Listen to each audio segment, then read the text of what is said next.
এই দেশের সমস্ত রাজনৈতিক দলগুলিকে নিয়ে এই সরকার ঐক্যমত্য কমিশন গঠন করেছে। সেই ঐক্যমত্য কমিশনের মাধ্যমে বর্তমান সরকার জুলাই সনদ প্রণয়নের কাজ হাতে নিয়েছে। আমরা পরিষ্কার ভাষায় বলতে চাই, বর্তমানে ষড়যন্ত্র আমরা লক্ষ্য করছি। একটি দল, কিছু রাজনৈতিক গোষ্ঠী যারা এই জুলাই সনদের তাৎক্ষণিক বাস্তবায়ন চায় না, আমরা পরিষ্কার ভাষায় বলতে চাই, এই রক্তের বিনিময়ে হাজারো লোকের শাহাদাতের মাধ্যমে যেই জুলাই বিপ্লব সংগঠিত হয়েছে, এই দেশের মানুষ যেই নতুন স্বাধীনতা অর্জন করেছে, সেই স্বাধীনতাকে অর্থবহ করতে হলে অবিলম্বে এই জুলাই সনদকে বাস্তবায়ন করতে হবে, এর কোনো বিকল্প নয়।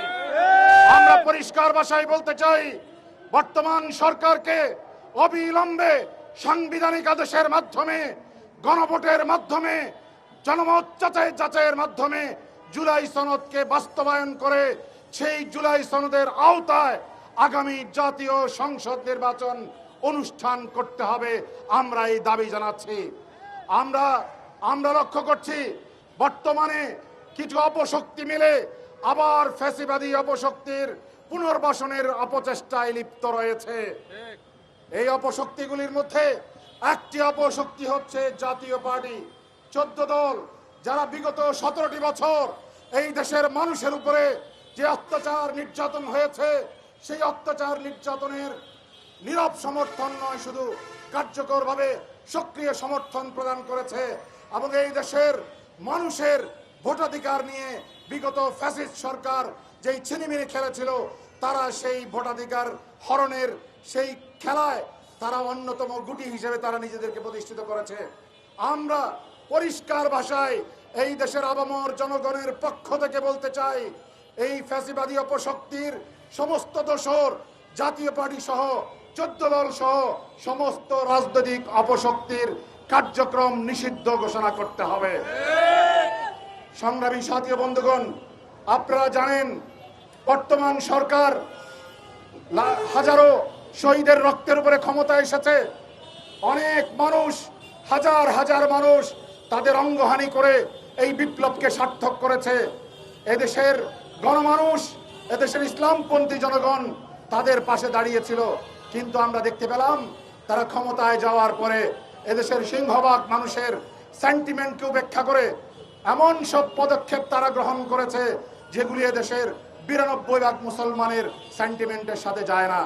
তার মধ্যে জাতিসংঘের অফিস, এই দেশের সমস্ত রাজনৈতিক দলগুলো বিরোধিতা করার পরেও কোন রাজনৈতিক দলের সাথে কোন রকমের আলোচনা না করে বাংলাদেশে জাতিসংঘের অফিস খোলার অনুমতি প্রদান করেছে। আমরা দেখেছি এই সরকার শিক্ষা ব্যবস্থায় কোরআন সুন্নাহ ভিত্তিক শিক্ষা ব্যবস্থার যেই গণদাবি, সেই গণদাবিকে উপেক্ষা করে এই দেশের মানুষের উপরে আমাদের ট্যাক্সের টাকায় তারা এমন সিদ্ধান্ত নিয়েছে যে গানের শিক্ষককে বাধ্যতামূলক করেছে।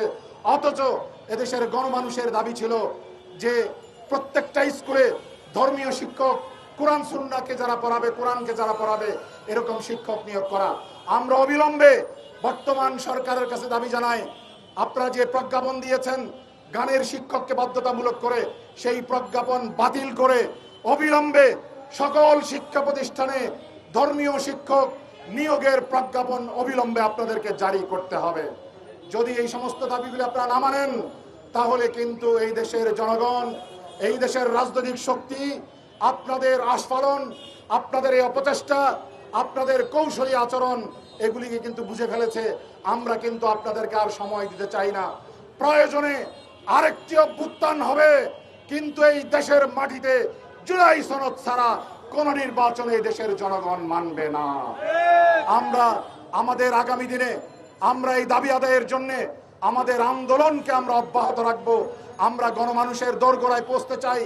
আমরা একথা প্রমাণ করতে চাই, এদেশের মানুষের রক্তের সাথে বেঈমানি করে কোনো শক্তি এখানে ক্ষমতায় থাকতে পারবে না, ক্ষমতায় আসতেও পারবে না।